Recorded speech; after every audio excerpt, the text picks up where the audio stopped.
وخير الهدي هدي محمد صلى الله عليه وسلم وشر الأمور محدثاتها وكل محدثة بدعة وكل بدعة ضلالة وكل ضلالة في النار ثم أما بعد مرة أخرى ربي اشرح لي صدري ويسر لي أمري واحلل عقدة من لساني يفقه قولي أيها الإخوة الأفاضل والأخوات الفضليات أحييكم بتحيات الإسلام السلام عليكم ورحمة الله.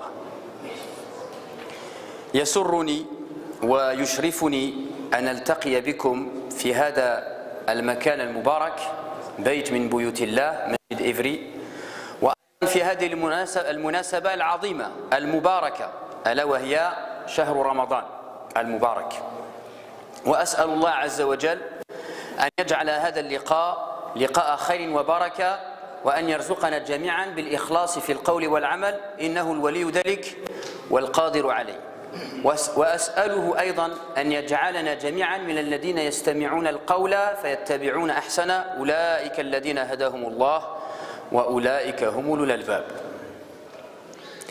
Donc mes chers frères et mes chères sœurs, je suis ravi d'être parmi vous aujourd'hui dans cette mosquée bénie et également en cette occasion bénie qui est le mois du Ramadan. Et donc c'est un plaisir pour moi, un honneur que de partager ces quelques instants avec vous afin d'évoquer quelques versets du Coran, quelques hadiths du prophète afin qu'ensemble on apaise nos cœurs et on se rappelle de notre religion et de notre Seigneur. من باب مقدمة أريد أن أذكر لكم حديث فيما يتعلق بالصيام. يقول صلى الله عليه وسلم: كل عمل ابن آدم يضاعف والحسنة بعشر أمثالها إلى 700 ضعف وقال الله تعالى: إلا الصوم فإنه لي وأنا أجزي به يدع شهوته وطعامه من أجلي وللصائم فرحتان فرحة عند لقاء ربي فرحة عند فطري وفرحة عند لقاء ربي والخلوف فم الصائم أطيب عند الله عز وجل من ريح المسك. الله أكبر. Donc pour commencer, je voudrais commencer par un hadith, vous évoquer un hadith qui est en rapport avec le jeûne. Et le prophète nous dit toutes les œuvres des enfants d'Adam sont multipliées. Tout ce qu'on fait, eh bien Allah il le multiplie par sa miséricorde, sa générosité, sa grandeur, sa sagesse. Donc tout ce que l'être humain fait dans le bien, c'est multiplié. Est-ce que quand on fait du mal, Allah il nous multiplie dans le mal? Non. Alhamdulillah, quand on fait du mal, il nous compte une fois. Mais quand on fait du bien, de par sa miséricorde, parce qu'il veut notre bien, il le multiplie de 10 jusqu'à 700 fois.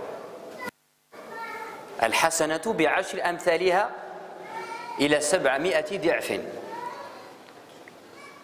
Normalement, quand on entend ça, on devrait tous se poser une question.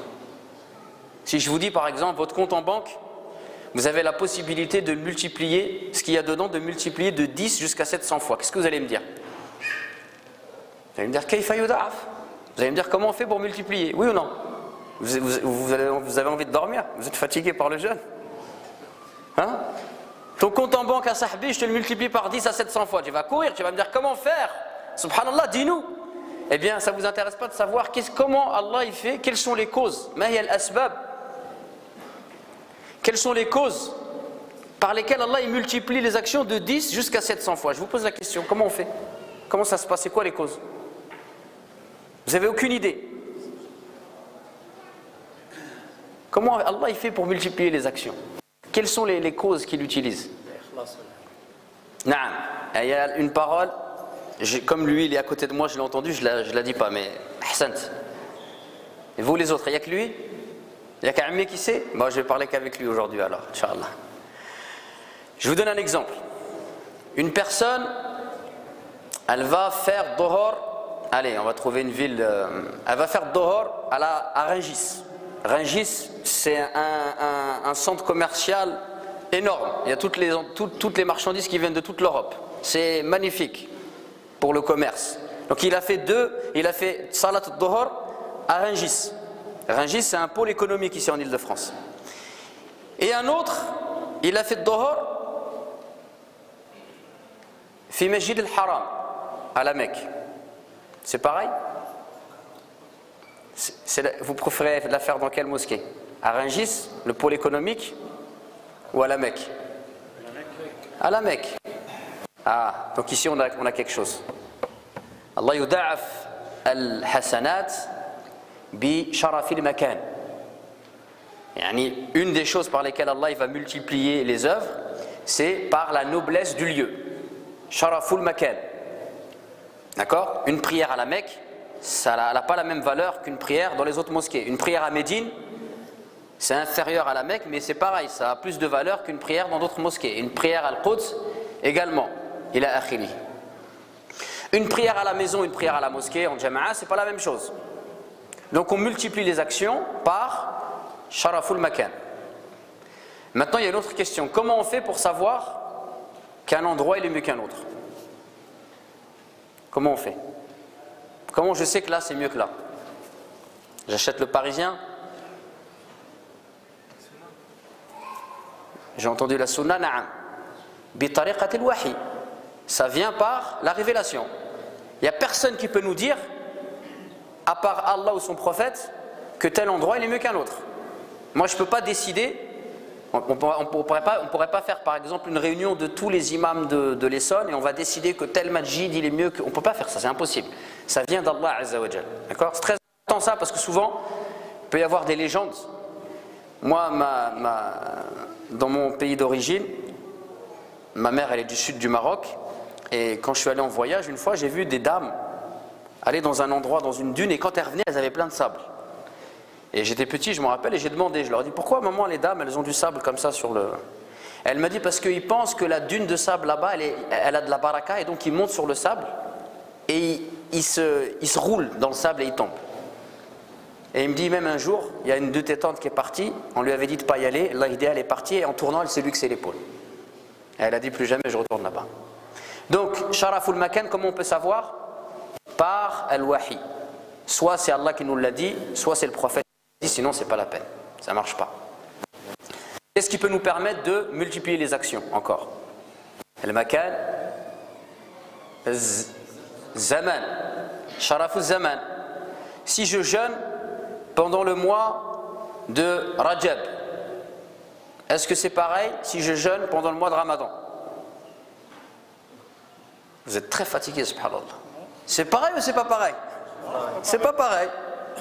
Donc, sharafu zaman. Là aussi, même question, même réponse. Comment je fais pour savoir que tel moment il est meilleur qu'un autre moment? Comment je fais pour le savoir? J'achète le Parisien? Non. Je le sais par la révélation, soit par Allah ou soit par le prophète alayhi salatu wassalam. J'ai le choix entre jeûner le lundi et le mardi. Je vais choisir quel jour? Lundi. Pourquoi? Parce que le lundi, c'est sunnah. Il y a plus de récompenses à jeûner à jeûner. Taïb. Et donc, je reviens sur la parole de Ami. On a dit les choses qui vont multiplier les actions, c'est quoi? Sharaful makan, sharaful zaman. Et il y a husnul niyya.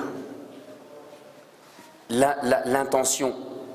Et on va donner un exemple. Imaginons quelqu'un, il vient... C'est quelqu'un, il a énormément d'argent. C'est un millionnaire. Et là, justement, j'ai entendu, il y a le secours islamique. Il vient, il voit le secours islamique. Il met sa main dans sa poche.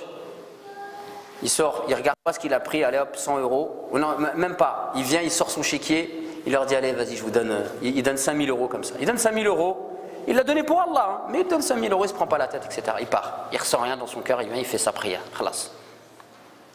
Un autre, il vient, il est pauvre. Il n'a pas beaucoup d'argent. Mais il voit ça, et puis il voit des photos de petits enfants palestiniens, et puis il commence à avoir dans son cœur de la tristesse. Il est triste. Il trouve dans sa poche qu'un billet de 20 euros seulement. Il le prend, le billet de 20 euros. Il en a besoin, hein, mais il le donne. Et dans son cœur, il est triste parce qu'il aurait bien voulu donner plus, mais il ne peut pas. Et il vient ici, il est encore touché par ça, et puis il fait des rak'at, il jette. et il demande à Allah qu'il arrange la situation de ses frères palestiniens, etc. À votre avis, c'est lequel? Quelle est l'action des deux hommes que Allah va le plus multiplier? Le deuxième. Limada husnun niyya.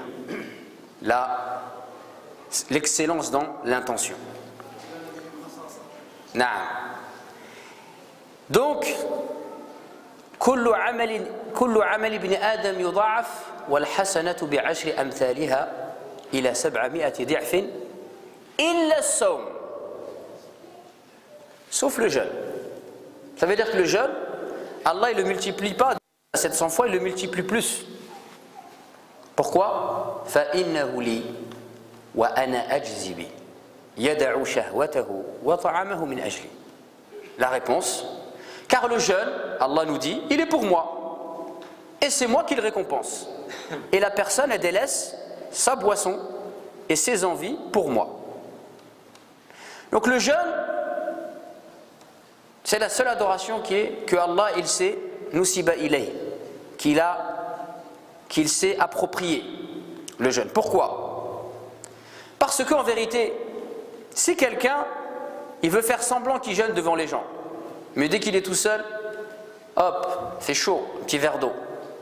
Celui qui fume, il tape une petite cigarette quand il n'y a personne, il est chez lui tout seul, c'est un célibataire, avec son petit qahwa, parce qu'il a mal à la tête. Qui va le voir, à part Allah? Personne. Il pourrait très bien nous donner l'impression qu'il jeûne, mais il pourrait mentir chez lui. Donc ceux qui respectent vraiment le jeûne, même quand ils sont tout seuls, pourquoi ils le font? Ils le font parce que même si la foi elle est faible, c'est quand même la foi qu'ils ont dans le cœur qui les empêche de rompre le pacte qu'ils ont pendant leur journée de jeûne, de ne pas manger, de ne pas boire et de ne pas avoir de relations sexuelles ila akhiri. Donc c'est pour ça que le jeûne il a une particularité, c'est qu'il nous amène vers la sincérité. C'est-à-dire que c'est un test. Si tu n'arrives pas à jeûner, alors c'est vraiment très grave. Et si tu arrives à jeûner, alhamdoulilah, réjouis-toi. Ça veut dire que même si tu n'as pas une foi très forte, tu en as quand même suffisamment dans ton cœur pour t'accrocher au jeûne. En plus, yada'u shahwatahu wa ta'amahu min ajli. Tu délaisses quoi? Ta boisson et tes besoins, ta nourriture, etc. C'est halal ou c'est haram ça? C'est halal. Subhanallah, tu délaisses des choses qui sont halal, tu les délaisses pour Allah. Et c'est pour ça que Allah Azza wa Jalla nous dit فَإِنَّهُ لِي وَأَنَا أَجْزِي بِهِ.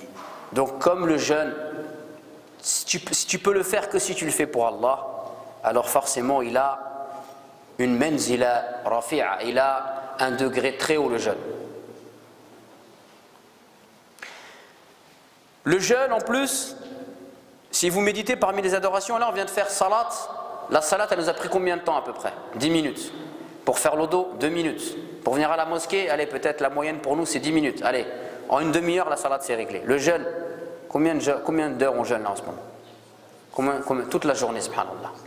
Vous avez vu l'intensité de l'adoration? Quand tu jeûnes, tu dois jeûner avec ta langue aussi. Ta langue elle doit jeûner. Tes yeux ils doivent jeûner. Tes oreilles ils doivent jeûner. Ton nafs il doit jeûner. Vous avez vu l'intensité de cette adoration? فَإِنَّهُ لِي وَأَنَا أَجْزِي بِهِ.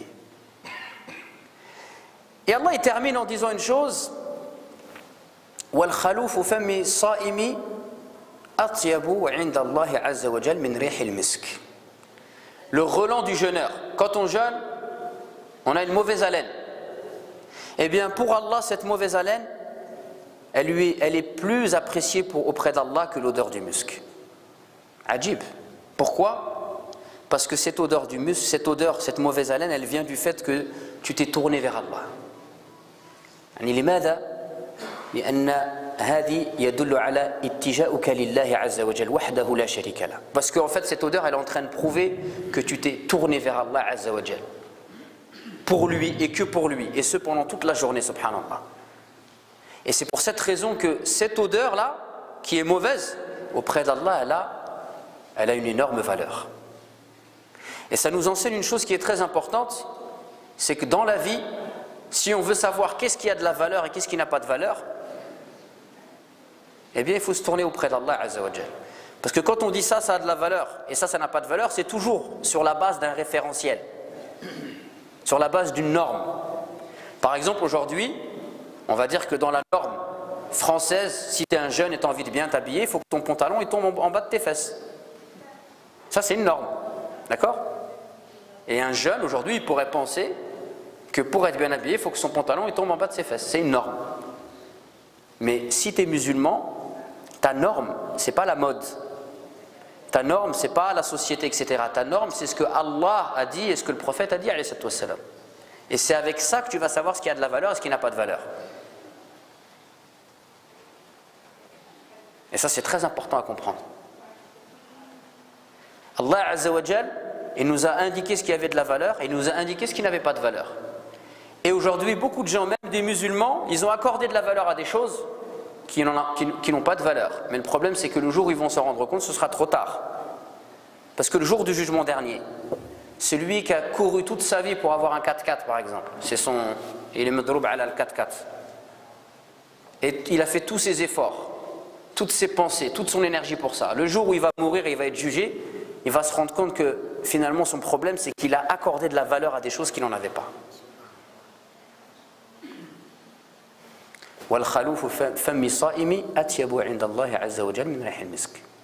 Donc ce qui a de la valeur, c'est Allah qui nous démontre qu'il y a de la valeur. Et ici dans ce hadith là, une chose qui a de la valeur, c'est quoi?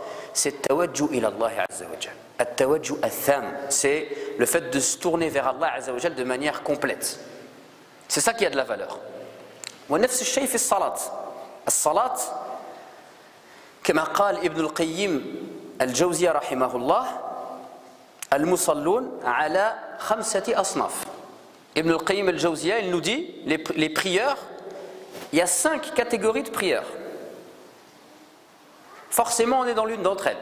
Des fois, tu peux être dans l'une, des fois, à l'autre prière, tu peux passer dans l'autre, etc. Mais ta prière, elle est forcément dans l'une des 5 catégories. La première catégorie de prière, al-Qism al-Awwal, wa qabla dhalik adkhulu lakum, avant cela, je veux quand même vous dire une chose pour comprendre la parole d'Ibn al-Qayyim, c'est que as-salat ala wajhayn. صلاتنا لها وجهين. الوجه الأول الوجه الشكلي الظاهري، يعني شروط صلاة، أركان الصلاة، الواجبات، السنن، يعني كل ما يتعلق بالظاهر. والوجه الثاني يعني الباطن، يعني الخشوع. Donc la prière, elle a 2 facettes. Elle a une facette qu'on appelle la forme, l'apparence. Et c'est tout ce qui relève de quoi? Des conditions de la prière, des piliers de la prière, est-ce que tu fais le soujoud correctement, est-ce que tu mets tes mains correctement, est-ce que tu as respecté avant cela les conditions, les obligations, les sunnas, etc., etc. Tout ça, c'est l'apparent de la prière. Mais ça, c'est qu'un aspect de la prière seulement. Il y a un autre aspect dans la prière, c'est l'intensité de ta concentration, de ta dévotion. Et d'ailleurs, Ibn Abbas, radiyallahu anhu, yaqul, Ma min salatika illa ma aqalt. Tu n'auras de ta prière comme récompense que les moments où tu te seras recueilli. Les moments où tu as prié, tu as pensé à autre chose, subhanallah. Donc Ibn al-Qayyim, il nous dit, il faut garder cette chose que je viens de vous dire, que la prière elle a 2 aspects, l'aspect apparent, l'aspect caché. Il dit il y a 5 types de prières. Le premier prière, c'est une personne, elle vient, elle fait la prière, mais concernant l'apparence de la prière, il n'a pas respecté les règles. Par exemple, il y avait de l'eau, il pouvait faire les ablutions, mais par fainéantise, il a fait de tayammum. On a le droit de faire ça ou pas? Tayammum par fainéantise, pour aller plus vite. Parce que Zerban, andi al-haq ou la la? Andi al-haq. J'ai pas le droit de faire le tayammum.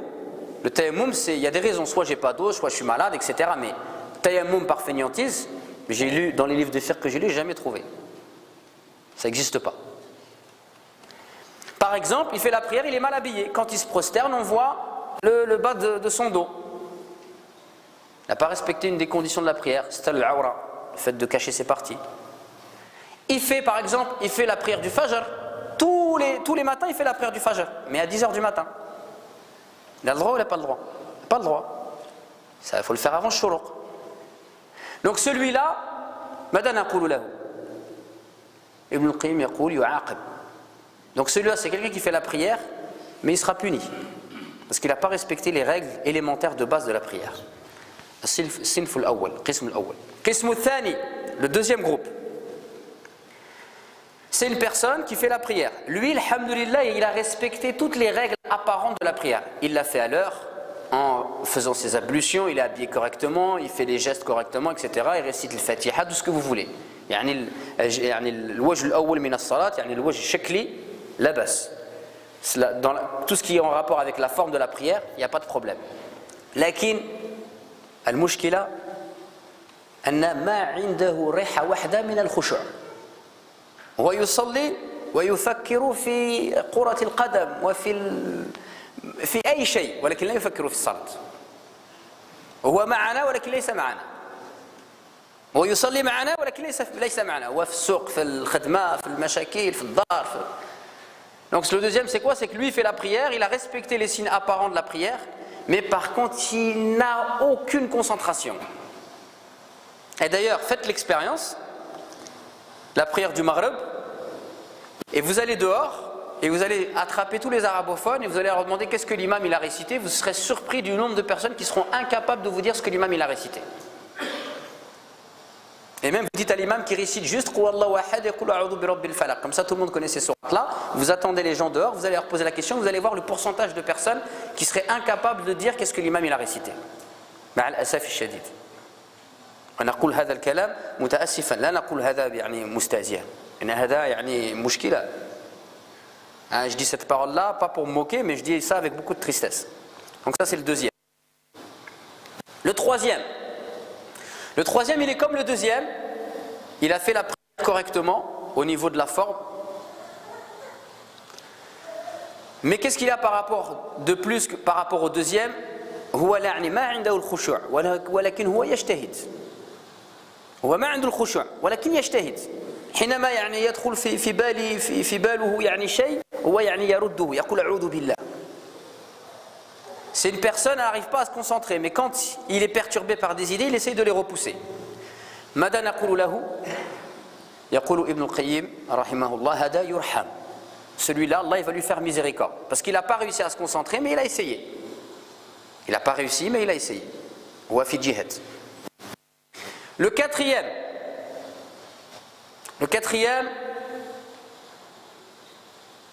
celui-là, comme le troisième, il a fait la prière, et comme le deuxième, comme le deuxième et le troisième, il a fait la prière correctement au niveau de la forme. Par contre, le quatrième, qu'est-ce qu'il a de plus que le troisième? هو يخشع في صلاته.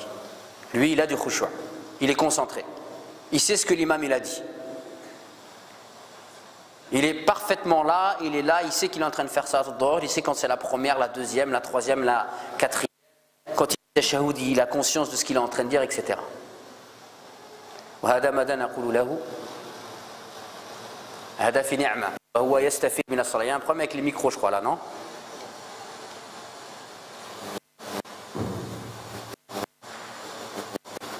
Donc ça c'est le quatrième. Et le cinquième? Alors à votre avis, le cinquième, qu'est-ce qu'il pourrait avoir de plus que le quatrième? Il faut éteindre peut-être, non?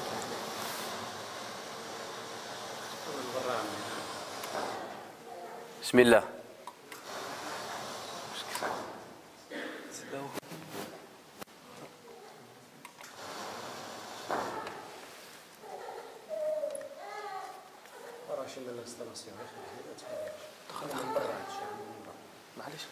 يلا نزيدوا نصبروا ان شاء الله. نصبروا ان شاء الله.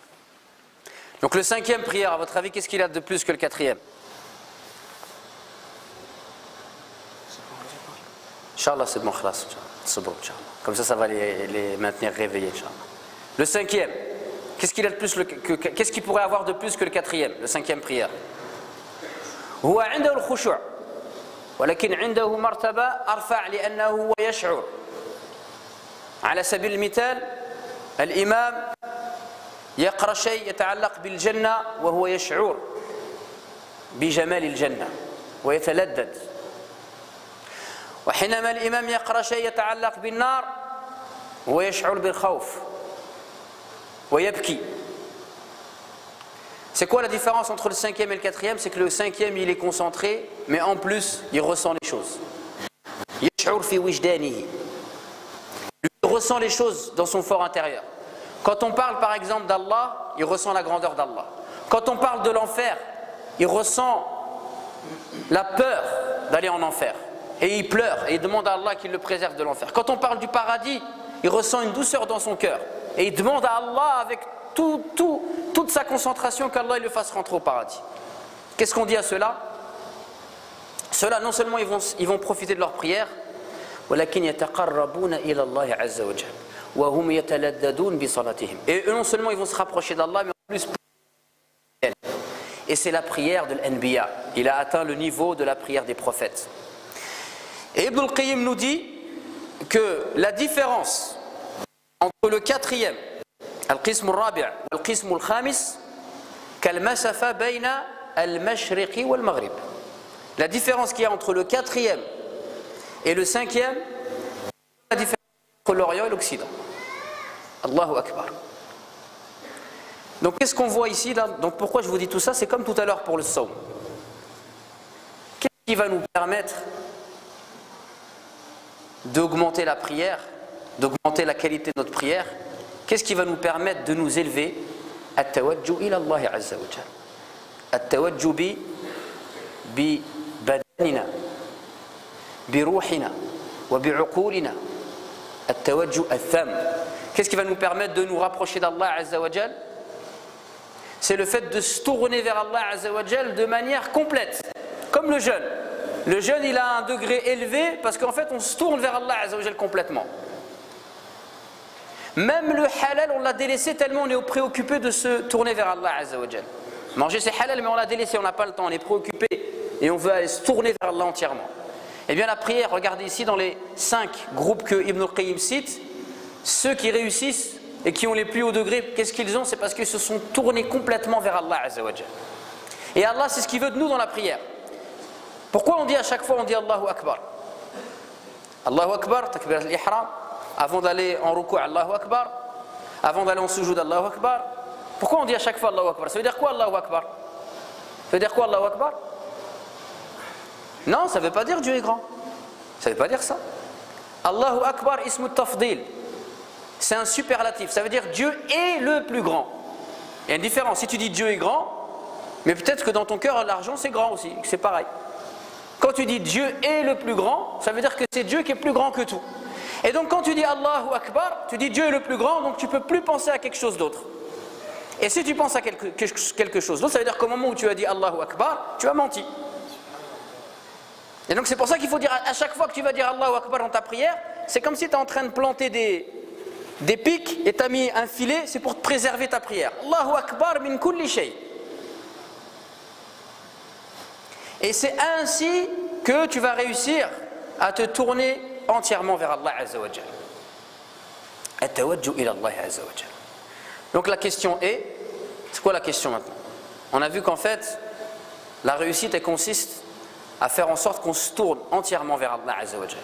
Qu'on lui donne notre vie, notre temps, nos pensées, notre amour, nos sentiments, nos pensées, nos envies. Comment, la question, et c'est quoi la question? C'est comment on va faire pour se tourner complètement vers Allah azza wa jalla, n'est-ce pas? C'est pas ça la question? Kayfa natawajju ila Allah azza wa jalla. Alors, toute personne qui souhaite se tourner entièrement vers Allah, eh bien il faut qu'il sache qu'avant de se tourner vers Allah azza wa jalla, il doit se regarder. لأن الله عز وجل يقول ونفس وما سواها فألهمها فجورها وتقواها قد أفلح من زكاها وقد خاب من دساها. Allah azza wa jalla nous dit, et c'est dans le Coran le serment, le juron le plus grand. Allah il jure par 11 créatures. Et il termine en disant, et par l'âme est celui qui l'a harmonieusement façonné. Allah, cette âme-là, il l'a harmonieusement façonnée. Il lui a donné un équilibre ajib. Qu'est-ce qu'il a mis? فَأَلْهَمَهَا فُجُورَهَا وَتَقْوَهَا. Chaque être humain Allah Azza wa Jal, il a mis en lui des qualités et des défauts. Il a mis en lui de la piété et de la perversité. Tous. Il n'y en a pas un qui échappe à la règle. Même le plus grand des savants, il a sa part de perversité avec laquelle il doit se bagarrer, il doit se nettoyer, il doit se purifier. Tout le monde. Et donc se tourner vers Allah Azza wa Jal, eh bien ça consiste à se regarder et d'aller chercher qu'est-ce qu'on a en nous qui nous empêche de nous tourner entièrement vers Allah. Est-ce la gourmandise? Et pas que la gourmandise en termes de nourriture, l'argent, la course après l'argent. Est-ce l'avarice? Est-ce la fainéantise? Est-ce l'orgueil? Est-ce la dureté? Il faut chercher. Et chacun, il a sa maladie qu'il doit aller chercher et qu'il doit aller guérir. Et Allah Azza wa Jal nous dit que le jour du jugement dernier, يَوْمَ لَا يَنْفَعُ مَالٌ وَلَا بَنُونَ إِلَّا مَنْ أَتَى اللَّهَ بِقَلْبٍ سَلِيمٍ. Le jour où ni les biens ni les enfants ne seront d'aucune utilité, sauf ceux qui vont venir à Allah avec un cœur guéri, un cœur sain. القلب السليم كما جاء في الحديث هو القلب المتواضع المخموم. هذا حديث. القلب السليم هو القلب المتواضع المخموم. المخموم يعني القلب الذي لا غل فيه ولا غش ولا سمعة ولا رياء ولا حسد ولا كبر، وهو القلب المخلص لله وحده. هذا هو القلب السليم. Donc le cœur, Allah Azza wa Jal nous dit que le jour du jugement dernier, qu'est-ce qui va nous sauver? C'est des cœurs en bonne santé, purifiés de maladies. Et là ici la boucle est bouclée. On a dit que pour réussir, il faut se tourner vers Allah. Et qu'est-ce qui nous empêche de nous tourner vers Allah entièrement? C'est une maladie qu'on a dans le cœur. Et donc le but du jeu dans notre vie ici-bas, c'est de purifier notre cœur. À quoi ça sert l'adoration? Purifier ton cœur. À quoi ça sert l'aqida? Purifier ton cœur. Tout sert à ce que tu purifies ton cœur pour que tu puisses vraiment t'accrocher à Allah Azza wa Jal et te tourner vers lui entièrement. Et donc on voit que le cœur saint, eh bien c'est ça qui va nous sauver le jour du jugement dernier par la grâce d'Allah. Puisque Allah nous dit le jour où ni les biens ni les enfants ne seront d'aucune utilité sauf ceux qui vont venir à Allah avec un cœur salim, un cœur saint. Et on a demandé au prophète c'est quoi le cœur saint? Et il a dit c'est le qalb al-mutawadi'u al-makhmoum. C'est intraduisible, le cœur humble et makhmoum. Et makhmoum, il a expliqué dans d'autres hadiths, il a dit c'est le cœur dans lequel il n'y a pas d'orgueil, dans lequel il n'y a pas le désir de paraître devant les gens, sum'a wa riya, dans lequel il n'y a pas de jalousie. C'est le cœur, c'est le cœur qui est entièrement voué à Allah Azza wa Jal. C'est le cœur qui est entièrement voué à Allah Azza wa Jal, et c'est ça le fait de se tourner complètement vers Allah Azza wa Jal.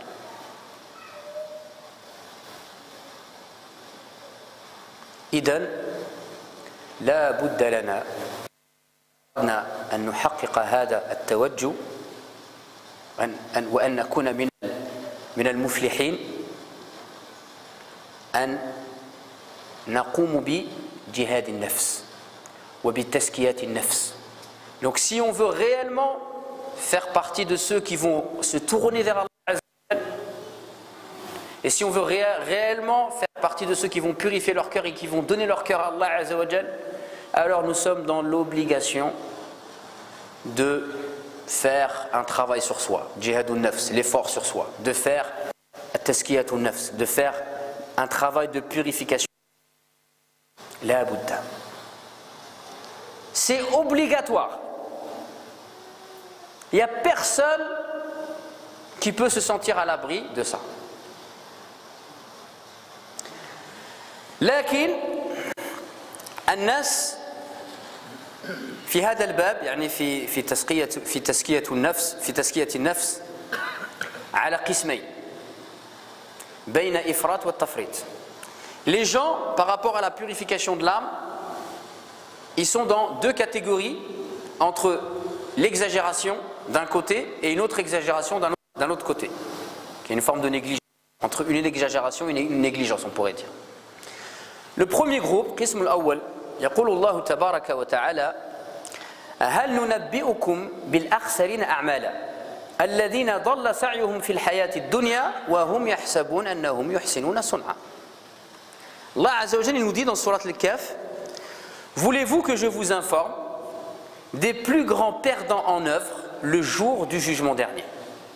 Donc c'est des gens, le jour du jugement dernier, c'est les plus grands perdants. Pourquoi c'est les plus grands perdants? Parce que dans le dunya, ils ont œuvré. Ils ont fait beaucoup d'efforts dans le dunya.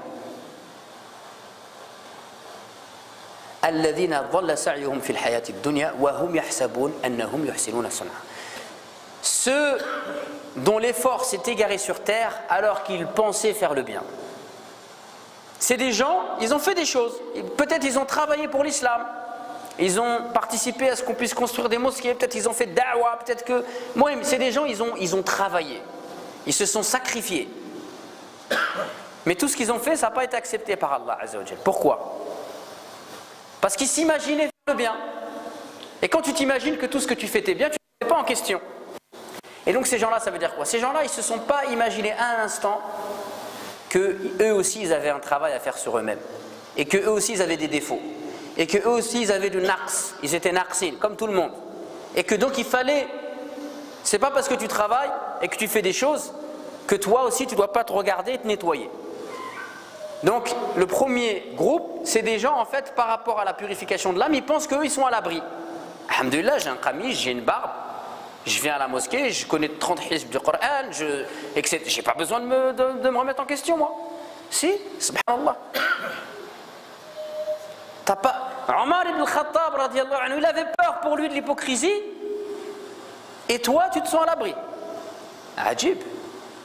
Wallahi ajib. Donc le premier groupe, c'est des gens, eh bien ils ont oublié, ils ont tellement vu les défauts des gens qu'ils ont oublié de regarder leurs propres défauts.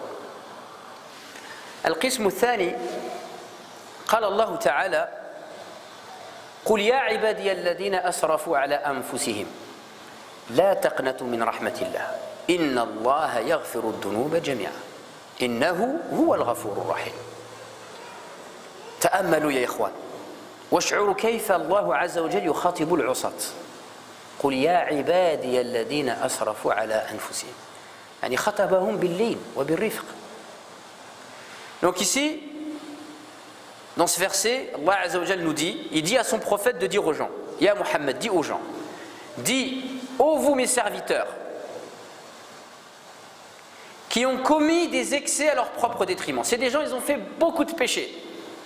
Ne désespérez pas de la miséricorde d'Allah, car Allah pardonne tous les péchés. Il est certes le grand pardonneur et très miséricordieux. Donc ça, c'est un deuxième groupe, c'est des gens, à un moment donné dans leur vie, se sont regardés. Et ils ont vu leurs péchés, leurs défauts. Et ils ont été désespérés. Ils ont dit, oh là là, j'ai fait trop de péchés, je suis trop mauvais. Allah, il ne va pas me pardonner. Donc c'est un autre excès. Se regarder en face, quand on va se regarder en face, on va se faire peur. Mais cette peur, elle ne doit pas nous paralyser. Cette peur, on doit l'utiliser pour se lancer vers Allah Azza wa Jal.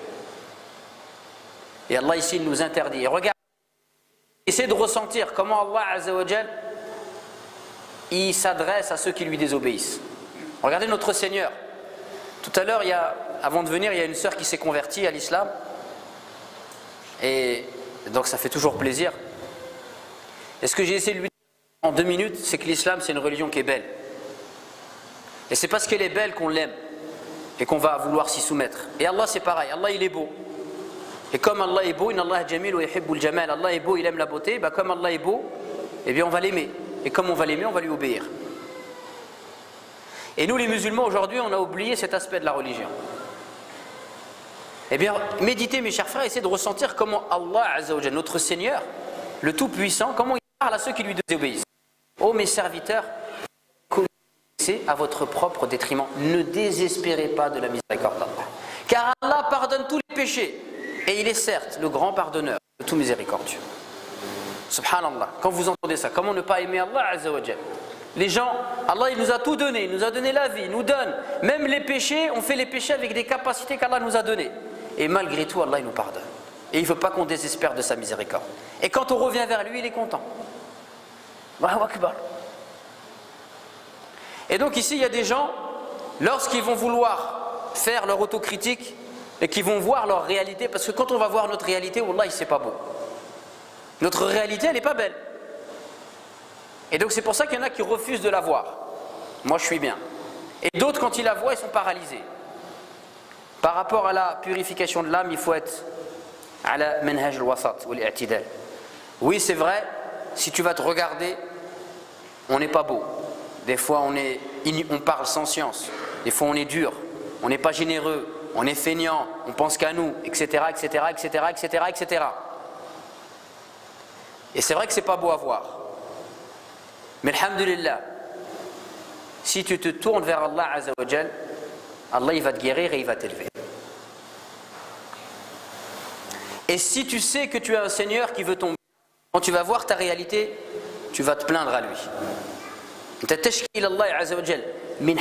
vas te plaindre à Allah de ton état. Et Allah il va t'élever. Car c'est vrai que si tu vas regarder ta réalité et tu penses que tu vas t'en sortir tout seul, tu comptes que sur toi, tu ne pourras pas t'en sortir. Celui qui est avare et qui pense que sur lui, qui compte que sur lui pour se guérir de l'avarice, il ne pourra pas y arriver. Mais celui qui est avare ou qui est orgueilleux et qui compte sur Allah pour lui guérir de ça, Inch'Allah, il va s'en sortir. Wallahu azza wa jalla yaqul ولولا فضل الله عليكم ورحمته ما زكى منكم من أحد أبدا ولكن الله يزكي من يشاء والله سميع عليم. Si ce n'avait été par la grâce d'Allah et par sa miséricorde, aucun d'entre vous n'aurait été pur. Jamais. Mais c'est Allah qui purifie qui il veut. Et Allah est certes le savant, et Allah est certes savant, et Sami'un Alim, et clairvoyant. Audient et savant, pardon. Si ce n'avait été la grâce d'Allah, aucun d'entre vous n'aurait été pur. Mais c'est Allah qui purifie qui il veut, et Allah est certes savant et audient. C'est-à-dire qu'Allah il sait tout. Dans un autre verset, Allah Azza wa Jalla nous avertit. Il nous dit Innal insana khuliqa halu'a idha massahu ash-sharru jazu'a wa idha massahu al-khayru manu'a illa al-musallin. الصلاة هي الاتصال بالله عز وجل بالذكر بالدعاء لأن الصلاة في المعنى اللغوي الدعاء والاتصال. الصلاة والاتصال بالله عز وجل بالدعاء. إن الإنسان خلق هلوعا إذا مسه الشر جزوعا وإذا مسه الخير منوعا إلا المصلين. Donc par rapport à la purification de l'âme, il faut se regarder en face et comprendre qu'on a tous en nous des choses qui nous empêchent d'aller vers Allah Azza wa Jal complètement. Et il faut faire ce qu'on appelle tashkhis al-amrad. Wa tashkhis al-amrad huwa nisf al-ilaj. Il faut faire ce qu'on appelle l'identification de la maladie. Quand on est malade, identifier la maladie, c'est la moitié de la guérison. Identifier la maladie qu'on a en nous qui nous empêche de devenir des vrais croyants forts, beaux dans leur islam, il y a forcément quelque chose dans notre cœur, il faut l'identifier. Et celui qui va l'identifier, c'est toi. Chacun il doit faire son identification propre. Chacun il doit faire son diagnostic. N'attendez de personne qu'il le fasse à votre place. Et une fois que tu as ça, tu le prends, tu le poses sur la table et tu te tournes vers Allah Azza wa Jalla. Tu dis voilà Allah, moi j'ai ça, aide-moi parce que si je ne m'aide pas, je ne vais pas m'en sortir. Et Allah il nous a indiqué la voie à suivre. Il nous dit Innal insana khuliqa halu'a, a été créé un pied. Lorsque un mal le touche, ben, il est dépressif. Et lorsque un bien le touche, il est avare. Sauf qui? Illa al-musallin. Sauf ceux qui prient. Et la prière, en fait, c'est quoi la prière? As-salat dans la langue arabe, ça signifie le lien. Hein, vous connaissez Iti salat al-maghrib turhibu bikum. Alamun jadid yunadikum, les télécommunications. La salat c'est ça, la salat c'est le lien, la communication avec Allah, le lien avec Allah. Et la salat c'est aussi ad-du'a, c'est l'invocation. Et en fait la salat c'est se lier à Allah Azza wa Jal par son invocation. Et donc en fait on voit ici que comment on va sortir de notre faiblesse et de notre instabilité, c'est en se tournant vers Allah et en se liant à Allah Azza wa Jal.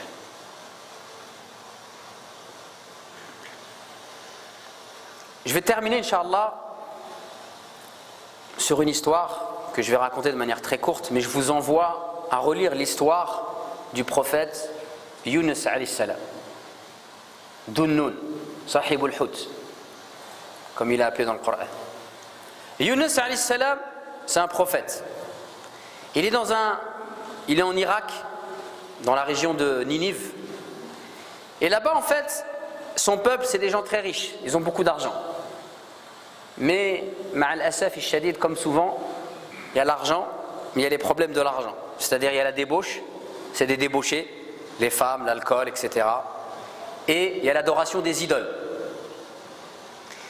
Et Allah Azza wa Jalla, il envoie Yunus, et bien sûr, il lui demande de les appeler à la droiture, de les appeler à l'islam, de les appeler à l'unicité, de les appeler à la justice. Et Yunus, il commence ce travail de prédication. Et quand il commence son travail de prédication, il n'y a personne qui lui répond. Il n'y a personne qui lui répond au point où Allah Azza wa Jalla, il lui dit continue, et continue, s'ils ne répondent pas, j'enverrai un châtiment, etc. Et un jour, Yunus, akhadahu al-ghadab, il s'est mis en colère. Akhadahu al-ghadab shadid, il a été pris par une colère violente.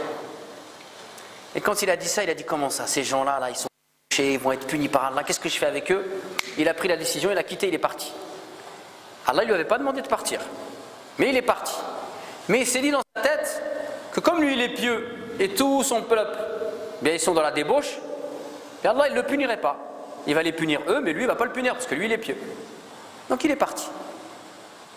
Et vous connaissez le reste de l'histoire, il est parti, il a pris un bateau, il y a eu une tempête. Quand il y a eu la tempête, il a compris en fait qu'il avait fait une bêtise et que Allah voulait le... Il y a eu un tirage au sort, etc. Il s'est retrouvé dans la mer. Et quand il s'est retrouvé dans la mer, le Coran il nous parle de dhulumat. Il était dans les ténèbres, dans l'obscurité. Et en effet, il était dans l'obscurité. L'obscurité de la nuit, l'obscurité du tréfonds de la mer. La mer, plus vous plongez dans le fond de la mer, et plus c'est obscur. Dhulumat damisa, c'est une obscurité noire. Et l'obscurité dans le ventre du poisson. Donc imaginez 3 obscurités, subhanallah. Il est dans le noir. يعني هالظلمات حسي ولكن قبل ذلك كان في ظلمات معنوي. Mais avant cela, il a été dans une obscurité spirituelle. Car il a désobéi à Allah Azza wa Jal. Quand on désobéit à Allah Azza wa Jal, c'est parce qu'on a été dans les ténèbres. Parce que c'est lui qui est dans la lumière d'Allah, il ne lui désobéit pas. Et s'il avait été dans la lumière d'Allah, il aurait compris que même si son peuple il est dans la débauche, si Allah il veut les guider, Allah il les guidera. Et qu'il n'avait pas à se mettre en colère, au point de les quitter. Et donc quand il s'est trouvé dans cette obscurité, il a eu ces paroles. La ilaha illa ant. Subhanak. Inni kuntu min al-zalimin. Allahu akbar. La ilaha illa ant. Subhanak. Inni kuntu min al-zalimin. Ces 3 paroles. La première parole, la ilaha illa ant. Ce qui signifie qu'il n'y a la ma'bouda bihaqqin illa Allah. Le seul qui doit être adoré tout en le méritant, c'est Allah Azza wa Jalla. Le seul qui mérite que je lui donne mon cœur, que je lui obéisse sans lui désobéir, sans même peut-être parfois savoir pourquoi le bien fondé, c'est Allah Azza wa Jalla. La ilaha illa ant. Quand il a dit ça, il a Allah Azza wa Jalla au-dessus de toute chose dans son cœur. Ensuite il a dit Subhanak. Ça veut dire quoi Subhanak? Subhanak c'est في اللغة العربية يعني هو التنزيه. Subhanak c'est dans le sens que tu es en train, dans la conception que tu te fais d'Allah, de purifier Allah de toutes les caractéristiques de l'imperfection. Et quand tu désobéis à Allah Azza wa Jal, quelque part c'est comme si tu as considéré que ton Seigneur était imparfait, qu'il ne méritait pas que tu lui obéisses. Et que tu prends toi-même des initiatives de faire telle ou telle chose sans même demander la permission d'Allah Azza wa Jal. Et donc regardez, à ce moment-là, il a dit la ilaha illallah, il a mis Allah toute chose. Dans son cœur, il a dit Subhanak. Ça veut dire, c'est comme s'il a dit Allah, Allah, pardonne-moi, je me rends compte que je ne t'ai pas apprécié à ta juste valeur. Et ensuite, qu'est-ce qu'il a dit? Une fois qu'il a vis-à-vis de son Seigneur, il lui a rendu la place qu'il méritait au-dessus de toute chose et qu'il l'a purifié de toute imperfection, qu'est-ce qu'il a dit? Après, il s'est regardé lui. Et quand il s'est regardé lui, qu'est-ce qu'il a dit? Inni kuntu min adh-dhalimin. J'ai été parmi les injustes. Et quand il a dit ça, Allah il l'a sorti. Kharajahu min adh-dhulumat ila an-nur. Il l'a sorti des ténèbres vers la lumière. Et donc nous aussi, mes chers frères, si on veut, comme Younes, sortir des ténèbres dans lesquelles nous sommes et aller vers la lumière, eh bien il faut dire La ilaha illa ant. Il faut remettre Allah au-dessus de toute chose dans nos vies. Et il faut dire Subhanak, dans le sens où il faut se rappeler que Allah il est parfait et que toutes les choses imparfaites qu'on pourrait nous lui attribuer dans notre conception, il faut qu'on s'en débarrasse. Et ensuite ça doit nous amener à nous rendre compte que nous on est imparfaits et que nous on est injustes et que nous on est des pécheurs et que si on ne demande pas Allah de nous pardonner et si on ne revient pas vers Allah Azza wa Jal, on ne pourra jamais s'en sortir. نكتفي بهذا القدر. بارك الله لي ولكم في القرآن العظيم ونفعني وإياكم بما فيه من الآية وذكر الحكيم. اللهم آتنا في الدنيا حسنة وفي الآخرة حسنة وقنا عذاب النار. اللهم اجعلنا لك من الشاكرين ومن الحامدين ومن التوابين ومن المستغفرين ومن المتطهرين ومن الموحدين.